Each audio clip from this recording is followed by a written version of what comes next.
I'm Daz, and as I say, I'm the senior lecturer, but I'm also the course leader for this particular course. So thank you for joining us.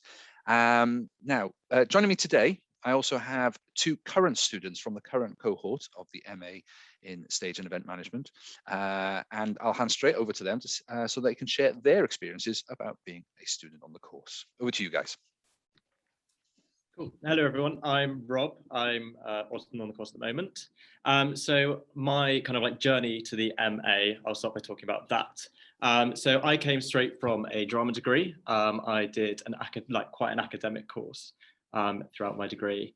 I tried to kind of like get involved as much as I can in the practical aspects. In my drama degree, there was some opportunity to get involved in stage management and like the technical side of things. But a lot of it also came from societies and our in-house theatre company as well. I managed to go to Edinburgh Fringe, which was amazing, an amazing opportunity for me. And that was kind of like the moment that I realized that I really wanted to go into this as a career. So that's why I applied to come to Royal Welsh, because I kind of had some sort of experience, some amateur experience, but I really wanted to develop it into something more professional. So I applied to come here and fortunate enough to get on the course, which was amazing. And then since I've been here, what we did in the first term is we did 6 weeks of training, which was kind of like a basic kind of understanding of everything. So we'll get lessons on assistant stage managing, deputy stage managing, and stage managing, in addition to kind of like basic understanding of lighting, rigging, focusing, like lighting desks and things like that as well. And then in the second 6 weeks of that term, I was an ASM on Abigail's Party, which was in the Caird studio, which is the studio space in the college, which was amazing. It was a very intense experience, but it was so much fun. And yeah, it was a really just great experience. And then we had a Christmas break. And then after Christmas break, we had another 6 weeks of training, which we're just coming to the end of now, where I've been doing the stage management project, where we plan for a medium scale tour, which has been amazing. And we present that on Wednesday. So yeah, that's just what's happening at the moment. And then in the next 6 weeks, starting next week, I'm going to be going on to deputy stage managing in the Richard Burton Theatre, which is the theatre that Daz is in front of, if you can believe it. So I'm going to be there, which is going to be an amazing experience. So I've kind of like progressed from assistant stage managing to deputy stage managing, which has been really great. I think like one of the standout things of being at Royal Welsh is I think there's 3 different spaces which have been incredible. So kind of like I've worked in the studio space in my first term, and now I'm going on to the proscenium arch space at Richard Burton. There's also the Butte, which is kind of like a really adaptable space, which you can basically do anything with as well. So it's been really great. And as well, the teaching is amazing. And with a lot of things that there's that support that you get in classes, which has been fantastic. But as well, there's kind of like that one-on-one training as well, should you need it as well. So I'm going on to my deputy stage managing placement next term. So for that, I've had to do like loads of templates and things, and like all the tutors have been like available for me. So if I need to go through my templates, things like that, they're always there and willing to help as well. I'll pass you on now to Ellie, who is also studying here. Yeah. Hi, I'm Ellie. I also did a drama degree before coming here. I went to Hull Uni and then I came here.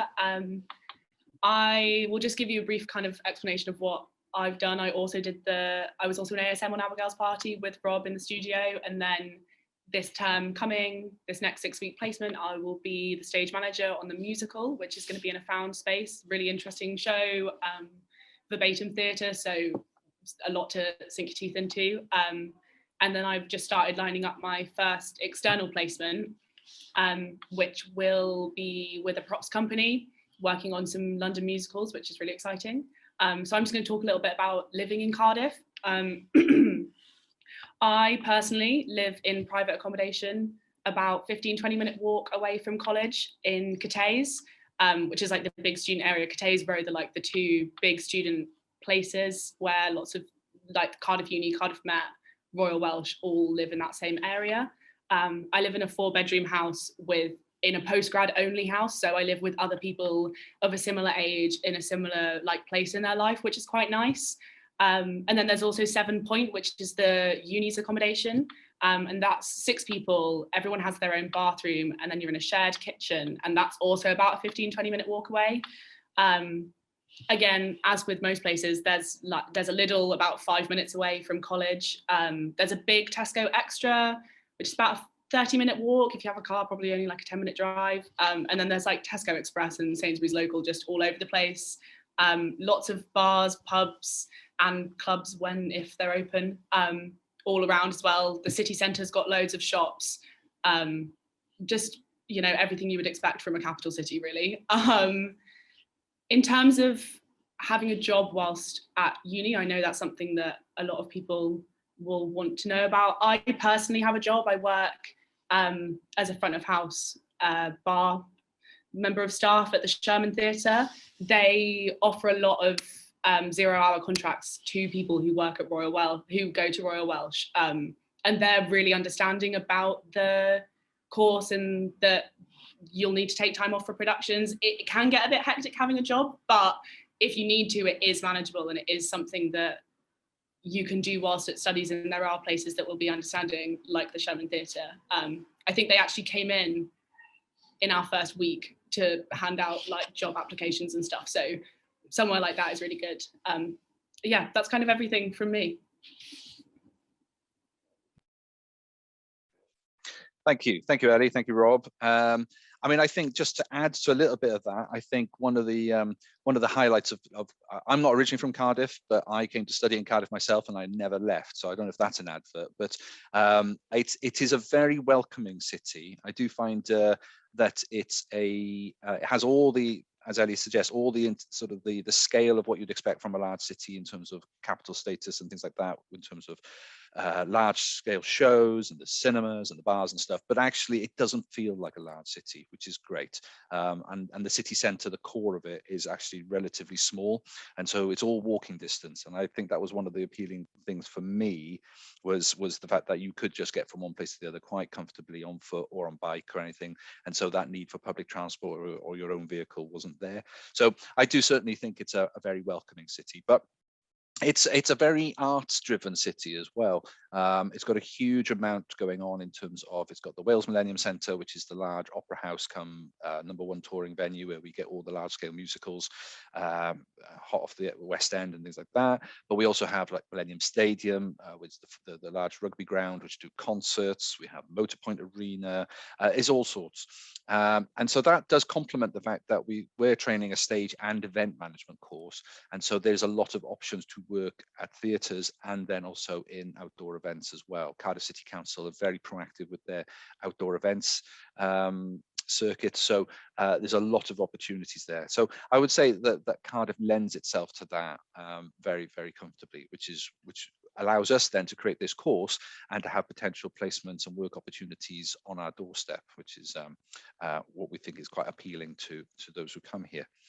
Now, I've got a few of the questions that some people have asked, and I might just go through them, but I might just throw these towards Ellie and Rob as well to answer. I will start off with the online and practical teaching. So I appreciate that COVID did throw a little spanner in the works 18 months, 2 years ago, and that we've adjusted some of our teaching. But Ellie and Rob, how have you found the teaching in terms of balance between the amount we do online and how much of it is practical?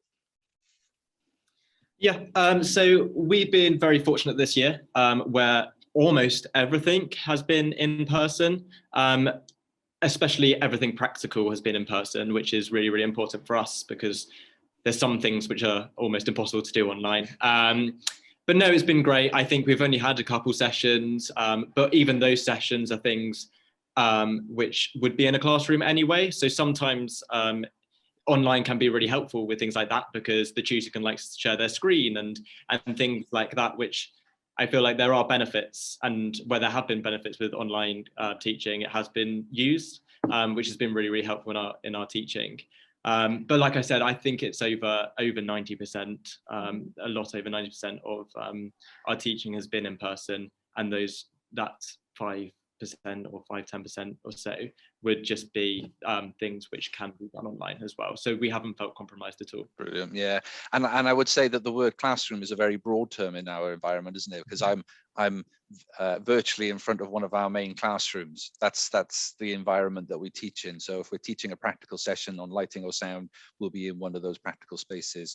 If we do need the resources, then we have to be in the theatres, and that's as simple as that. But I think we did, I thank you for saying that. I think we did manage to do really well to get back into the swing of things. I think even during the lockdown, we were virtually we had some virtual elements, but our blended teaching meant that our MA course stayed quite, considerably practical right through the peak of it. And so I think should anything happen in the future, we're ready to return to that. I think we know we've got a good blended version where we're confident that the practical teaching that we do in person, and we continue to work in that way. I think doing the shows during the COVID situation allowed a lot of our graduates or students who have recently completed the courses to go out into the industry and be probably some of the most experienced practitioners in a COVID environment that the country's got, because so many theatres shut down and we didn't. We were very, very fortunate to be allowed and supported by the Welsh Government to continue performance internally. So I think we learned a lot in our practice, and we've taken that on, and we're teaching that and continuing to teach that as well. So hopefully, touch wood, we won't have to revert quite so firmly back to the COVID version, but we're catered for all eventualities. So a couple of other questions. I've got a couple that I should probably pick up in a moment, but maybe Ellie and Rob, there was one about learning materials. Now I have thoughts on that, but did you have any books or textbooks that you particularly read up on before starting, or did you come in nice and cold? I think, to be honest, with this course, the best reading materials is experiencing theatre and experiencing events. I think yes, there are things that you can read, and I'm sure Daz will suggest anything that's useful, but I would say personally, with a course that is so practical and it is so geared at going out and being a stage manager, being an events manager, watching and experiencing art is the best way of preparing for that. And whilst you're here, there's a really easy way of doing that by going to see all of the student shows, which are all free to students. We saw Dream on Saturday and Mary Stuart on Friday for free, and they were both amazing shows. So that's keeping your hat in the ring whilst you're here when you're not doing shows, watching other people's shows as well. But I feel like I kind of dodged that question by no, absolutely. No, I think there's always reading material, and there's always a list that with a lot of the modules that we teach, there'll be guidance towards that. I mean, there are books like Gail Pallin's book on stage management that we use as a sort of a good starting point, a good reference point. So if you've come across that one, that was always good. Susie Coplin's got one as well, and there's a couple of others. But I think you're absolutely right. I think segueing into one of the other questions somebody pre-sent, which was what do we look for in a candidate? I think that answers it really. Is experience is useful. I appreciate in the last 2 years getting experience has been somewhat harder to do, and we completely and utterly understand that. And so everybody's application will be taken on board with that in mind. But what we're looking for is not absolutely experience, but more of exposure, I suppose, professional exposure or practical exposure. Even if it's just shadowing your local theatre, asking to get yourself down there, watching the DSM call a show in the wing for one night only, is a world apart from having very little experience, or that relying on everything that you've done on maybe a drama course if it was back in GCSE or A levels. I know some applicants are not coming from a drama degree background. They may have done English, journalism, or completely unrelated. And so it's been a while since they've perhaps done some of the more formal bits of the teaching. That's fine. That's what you're coming here for. You're coming here to be taught some skills. But what we can't sort of reinforce enough is the importance of being aware of, and it's not necessarily the length of hours. I think that's getting better, of antisocial hours, in the sense that we work hours differently to other jobs. And that's fine. There are plenty of people in different careers who work the irregular hours that we do. It's just being prepared for it, really. So if you know that that's part of the job and that you enjoy it, the camaraderie and working in a theatre environment is absolutely so rewarding that if you've had some exposure of that, get a good sense of it, that this is definitely the career path for you, then we can definitely work with you when you get here. I think the hardest part is somebody getting here and thinking it's what they've always wanted to do, and then perhaps it's not quite what they thought it was. So I think that would be my top tip in terms of what makes a good candidate. I mean, of course, if you've got experience, if you've managed to get some CASI work at your local theatre, if you've managed to put on a couple of events at your local organisation, whether it's for charity, whether you're, as part of your committees as a head boy or head girl, or in university societies, where you've been asked to organise and coordinate, and demonstrating that maybe in your interview just with some examples is always useful. Some photos of the shows you've done, or some examples of the paperwork you've done. But that's not the be all and end all. We're very much about character. We like energy, we like passion. If somebody's really committed to theatre, firstly I ask, are they absolutely sure? Because it's not your run-of-the-mill career, and it's not the, I don't remember the point when somebody says, what do you want to grow up, what do you want to be when you grow up? Not many people say stage management when they're kids. So at some point, there was a point where that decision was made, and where there was a pathway, and you electively decided that this is something that you'd like to do more of.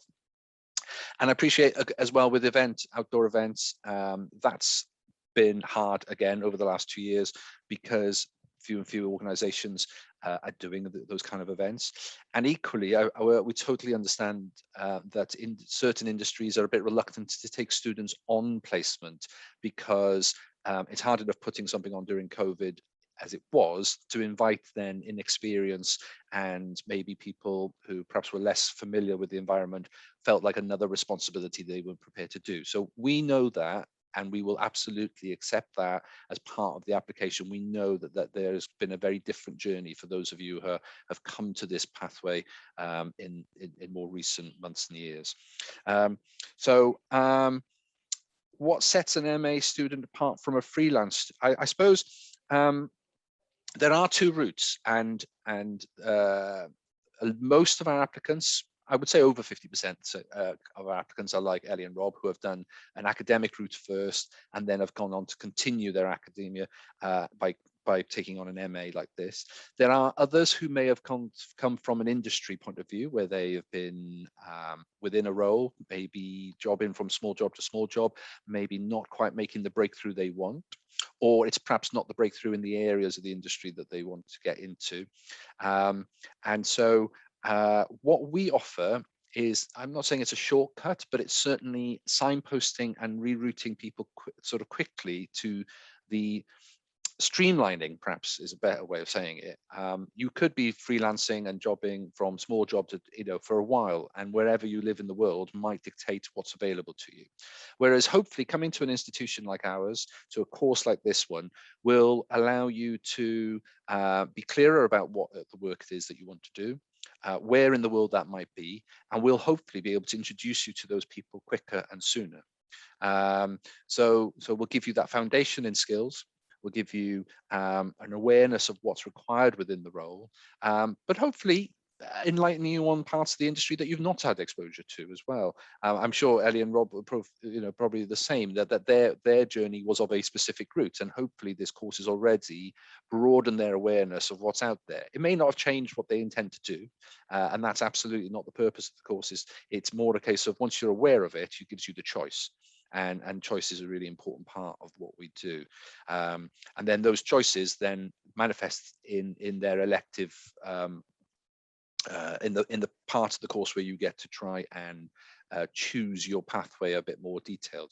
So like you've both said, you both did an ASM role last term. One of you is now DSMing, one of you is stage managing on the show this term. It allows people to sort of identify the route they want to take, and hopefully then be clearer about the types of placements, whether it's external placements or internal placements, they do in the coming terms and months ahead. And then the last pre-prepared question I had before we go to the chat was, there was a question asked about, do people stay in Cardiff? Well, yes, they do. It's not an exclusive thing. Cardiff is, like I say, I've tried to sell Cardiff, if only to justify my reason for staying here. But I love it here, and even when I was touring, I mean, it's convenient now that I work here. But even when I was touring, I always had a base in Cardiff, so I've always kept this as my base. And do people stay here? Yes, they do. London, which is where a huge amount of the work is only 2 hours on the train. It's not that far away. It's a relatively short drive. I'm sure international students, if you're from somewhere like America or somewhere, and then distance is a considerable, bigger factor. In the UK, it's a little bit different. But I would say that a lot of people will relocate to London. A lot of people will relocate to those hotbeds where the work is. But Cardiff is one of them. And that is why a lot of people stay here, which is fantastic. So whether it's outdoor events, whether it's in theatre, whether it's opera, whether it's contemporary dance, there are national organisations. Wales is very, very proactive within the arts, so the land of song and things like that. So opera company, we have a Welsh National Opera, one of the most respected in the country. The National Dance Company of Wales is contemporary dance. They have a base in Cardiff as well. So by being based in Cardiff, you do have a pick of a lot of the work in South Wales, broader in Wales and the West, like Bristol and Bath, and further afield.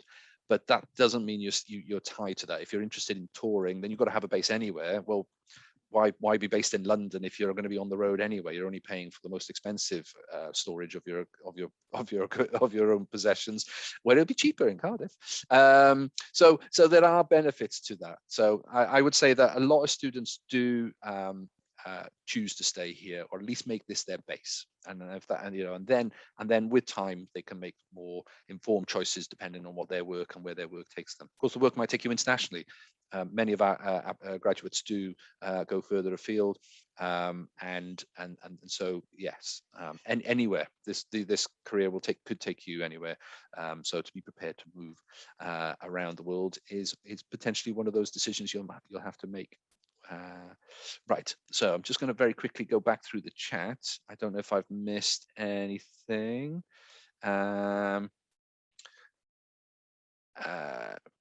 So there was a question for Ellie and Rob. Did you both come to Royal Welsh with a clear idea of the projects you wanted to work on, or have your areas of interest changed as you progressed through the course? Rob, do you want to go first? For sure. So I came here not 100% knowing I knew that I wanted to do stage management. That's what I came to this course doing. I had an interest in deputy stage management as kind of something that I wanted to do, as like that was ideally, but also I was open to have my mind changed and like based on the training that we get for things to change as well. In the first term, we like get the option between kind of tech swing and ASM, because it will be a more junior role in the first term before we progress into senior roles in the following term, which we're just about to go on to. So I think ASM, it was kind of like, so tech swing would be the more technical kind of, maybe you'd be shadowing a lighting designer, helping the lighting designer, operating a lighting board, operating a soundboard, things like that.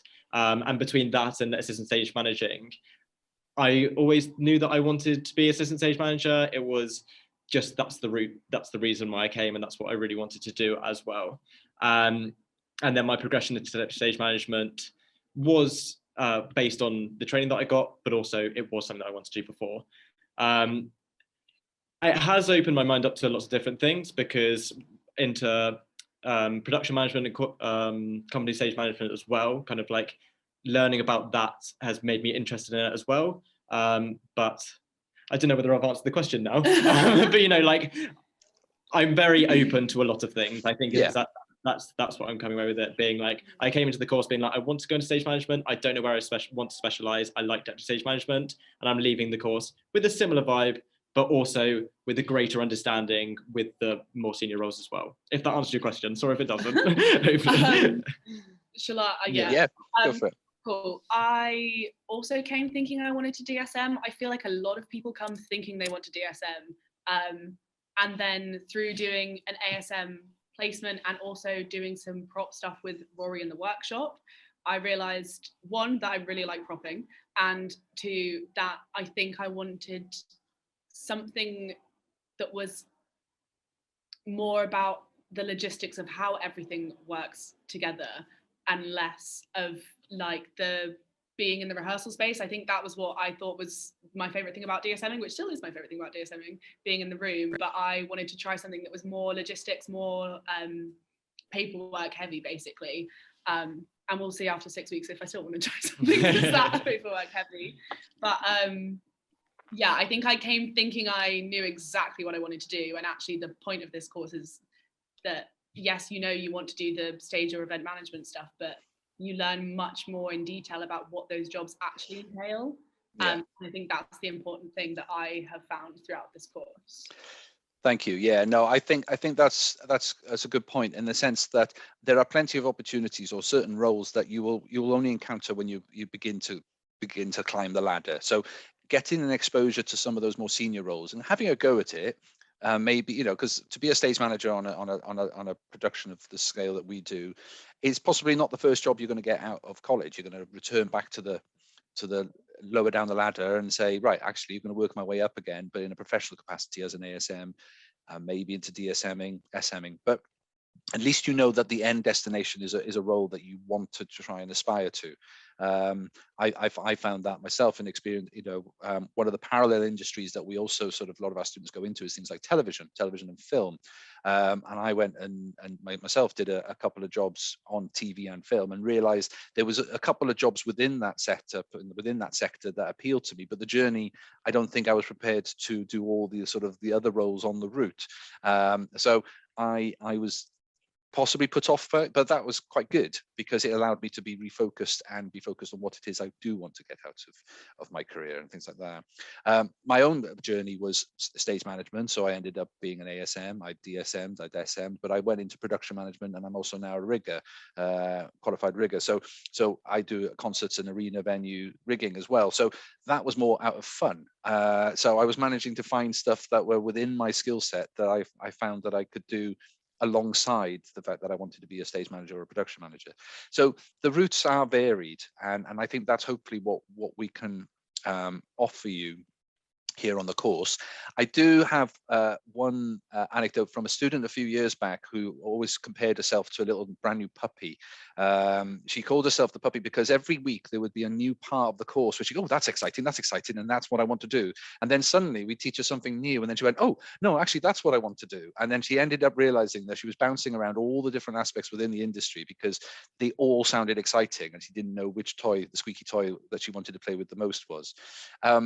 Now, I thought that was a really good observation on her part, but it is a pitfall. It is a risk that you might find that so many of the things that we do introduce you to might all be as inviting as others. So you will be challenged at some point to start making decisions about what it is you feel that you want to focus on.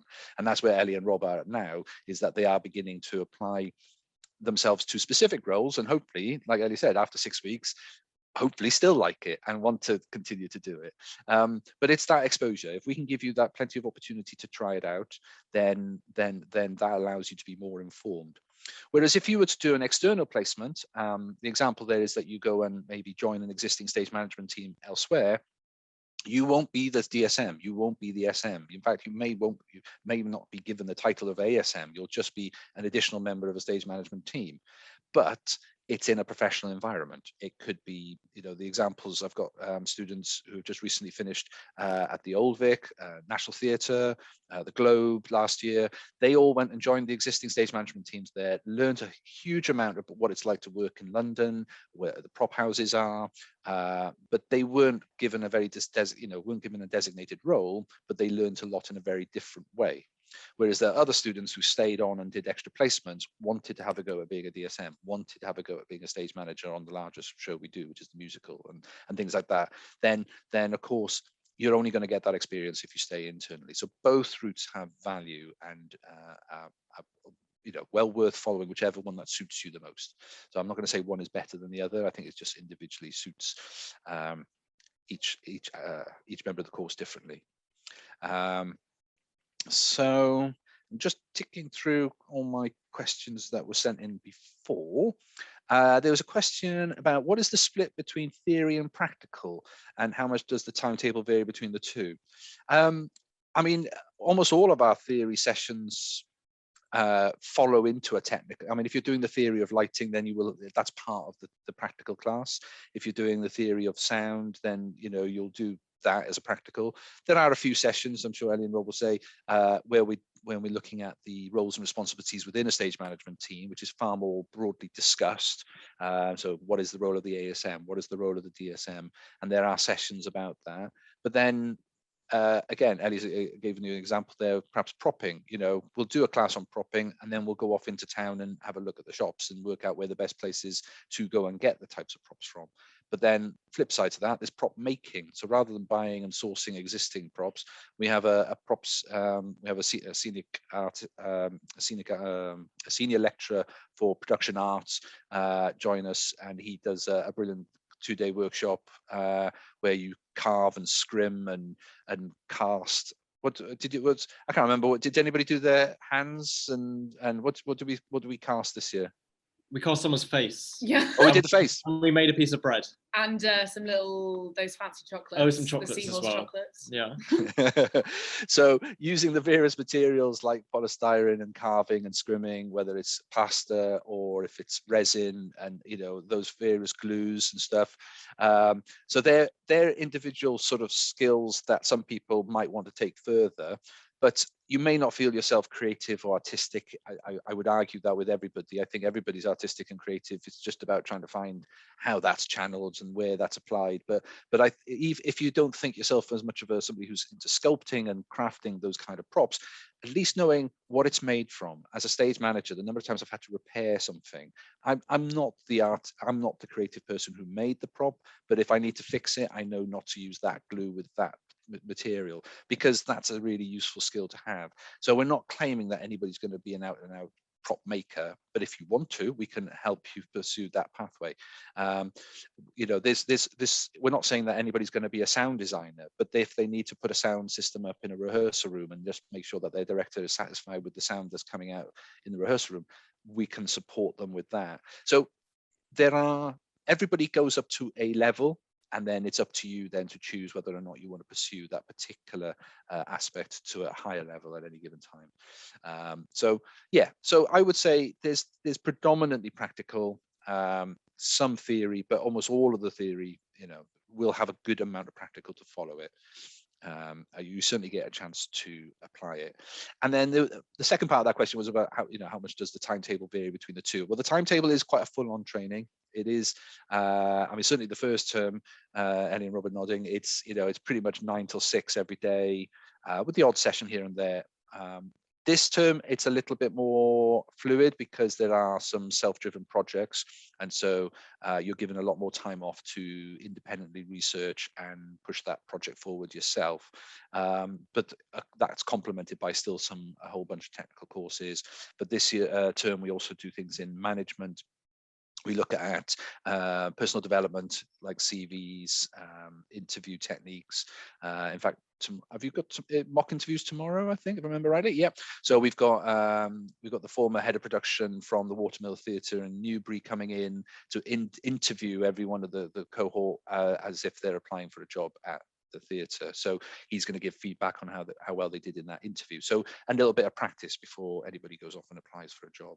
So these are all the kind of complementary sort of skills that hopefully will allow you to be better at every stage. So whether it's looking for the job, finding that job in the right type of work, but then being a strong enough candidate and putting yourself in contention.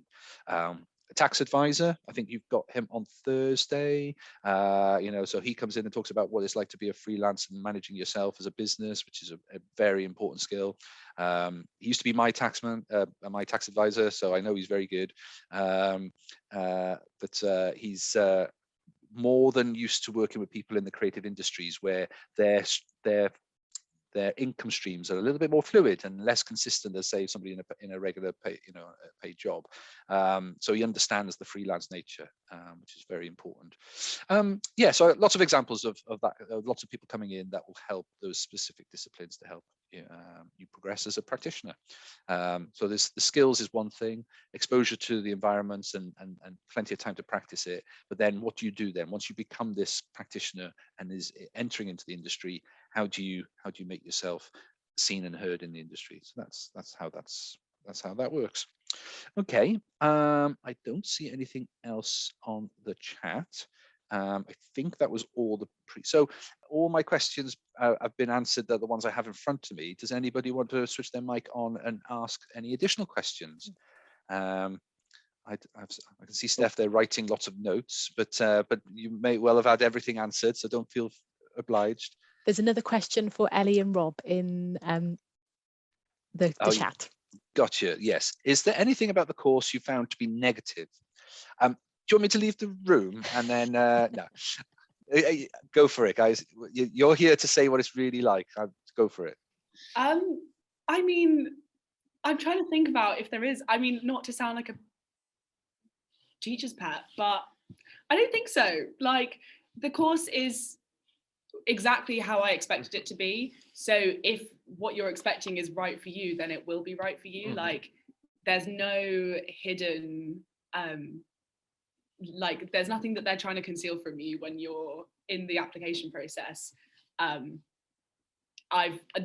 like, everything that we were kind of promised has been followed through on. Everything that we knew was coming, we've been told in enough time. The communication with the lecturers is really good. There's like basically, I'm just babbling, but long story short, what you see is what you get with the course. So if the course is what you want, you shouldn't find anything to be negative. I think that's fair. No, I completely agree. I think when I saw this course and I saw everything there is to offer, it almost seems too good to be true when you see it, because it's everything.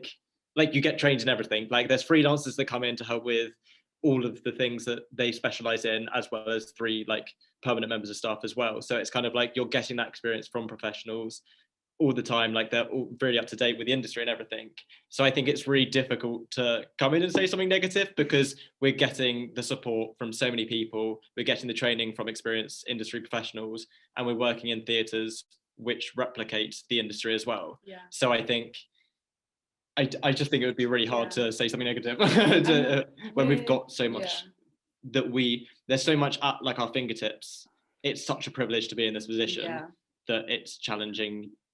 If it was negative, it would be kind of like. Also, we're working with our peers. Like, we work with, sorry, I'm really just rambling now, but we work with people who are going to be employed as we're being employed by the same companies that are employing us. Like, we learn here how to work with people who will actually be in the jobs with us, which I think is another really important thing. Like, with the undergrad program, the third years who are leaving will leave at the same time as us, and we'll all have already worked together. So you learn how to work with the people that you're going to be working with. I think the negative question, sorry. no, actually it's prompted me to think of something, is that actually that's true about the actors and designers as well. There are other disciplines that you'll be working alongside. That's the one good thing about everything we do in our productions, is that it's all driven by students. So student cast, student design team, student scenic art and fabrication, student stage management, lighting, sound. The only employed sort of professional roles are the production supervisor. So they kind of sit as an overall production manager, sort of. We have a production management team as well, but the production supervisor oversees that one individual production each. But also we have visiting directors. We do have in-house directors, but we have a lot of visiting directors, and that's also another really good way of beginning your network. The number of times I've had directors go, oh, that ASM was great. When do they graduate? Oh, well, they'll be leaving next April. Oh, okay, I might have a job for them. And then they're already putting and touting forward the students who they've worked with for jobs in the future, which is a great sort of CV. It's great to have your course leader on your CV or some profession, but actually to have a name. And a lot of the directors we get are, associates at the National, associates at the Royal Court, associates at, or people who have been in those roles, who are, they work professionally and at the highest level. Michael Fentiman, who comes in at least once a year. I think, well, he hasn't come this year actually because he's been too busy with Amelie on the road. Amelie, the national tour, that's his show. Bruce Guthrie directed Rent. That's on tour, the national and world tour. Did Rent with us first, loved it so much. Then got a producer to help commission a professional version of it, and that's the version that's on the road now. So these guys are properly, names to be familiar with, but they're not to be frightened of as well. They're just people. They're just people to enjoy working with. But that hopefully that's what the course allows you to sort of see different ways of working, different practitioners, styles. They are very different types of directors, and so that hopefully as well prepares you for that industry and the types of people you might be ending up working with in the future. So no, that was a good point, Ellie. Thank you. And I think going back to sort of what do we look for in a candidate, I mean, one of the things that the interview that we have as well, I'm sure Ellie and Rob, it's the most interview you'll probably have. It's a conversation. I feel like it's an opportunity. We have a couple of questions that we like to ask every candidate, if to get a sense of who they are and what they've done, and to get a sense of what they feel about the art and the role and the potential and the passion. But by within 5 minutes, we're chatting and we're talking about random things of theatre experiences, and so please don't fear that as a process either.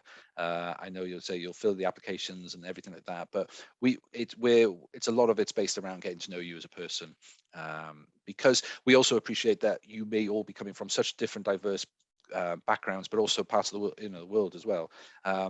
If you're coming from an area where there isn't the affluent theatre scene that, say, London has, then you may not have opportunity to get the experience. But then if you're in London, there's a lot of you there in London. And so there's the competition for those places is harder as well. So everybody has their different challenges. So don't try and measure yourself against another applicant. It really is about getting to know you as a person. So hopefully that that favors everybody fairly. Sorry, I just got distracted. So when students usually apply for the course,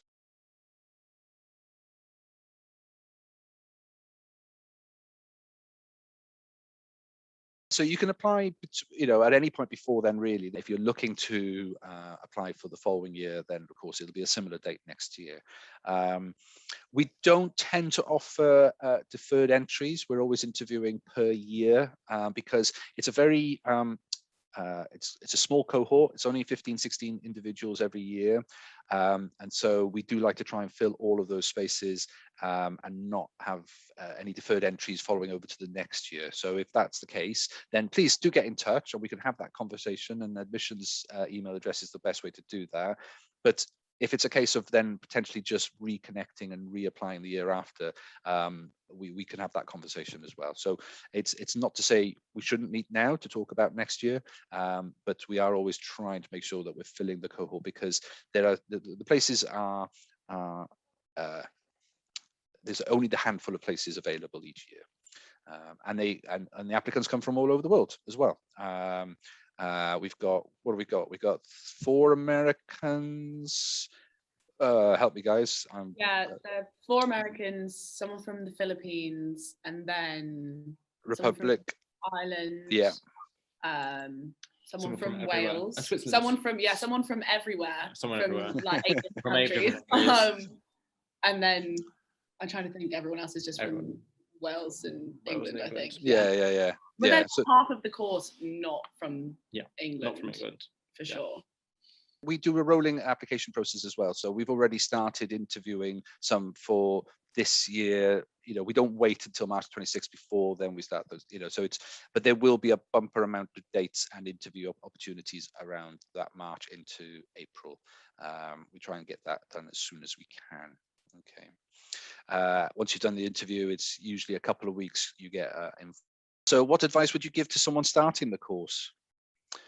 I don't know if that's aimed to me or to Ellie and Rob. What would be your top tip before starting the course?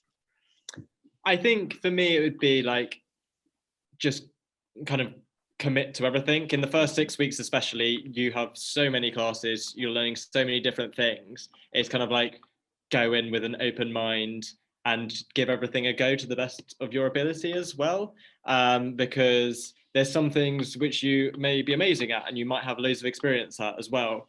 And then there may be some things which you're not so good at. Like me, I can't seem to wire a plug, but I gave it a good go.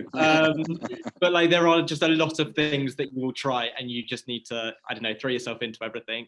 And also I think have an open mind, because you may go in wanting to be a career assistant stage manager, but just be, like I'd say, just be open to learning more about stage management or deputy stage management, or even other aspects of technical theatre as well. So I think that's what I would advise. And yourself? I was going to say that, so I'll go for something different. I think being here is really special. There is so much on offer here that you make the most of it while you're here. There's like, it's a music and drama school. There's stuff in the foyer all the time. I eat my lunch and there's just like magical harps playing around me. Like, make the most of the time you're here. There's the SU has different events all the time. There's obviously, I've mentioned it about 500 times, but there's the shows at college. Like, there is so much going on here, as well as just the course itself, that make the most of that as much as you're making the most of. Absolutely. Because that's all part of your learning. That's why it all exists, you know.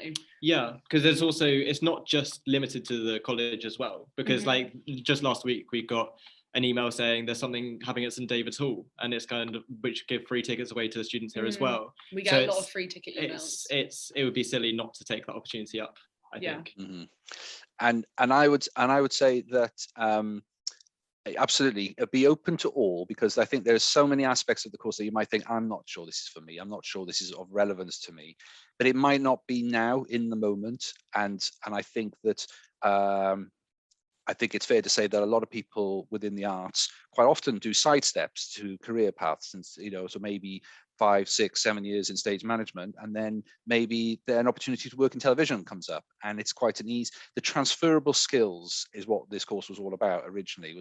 Everything was all about transferable skills. So as much as we use the stage and the theatre as our core method of delivery in the teaching, you can apply all of those skills in so many other industries. I have so many examples of people who have done stage management for several years and then got the opportunity to be, I don't know, a props buyer in television, and then that's now their career. Or you know, an art director, or you know, a standby props in TV and film. Location management is another one. You know, a lot of people have started off in theatre, done the touring thing, and then have got into location management or production management and things like that.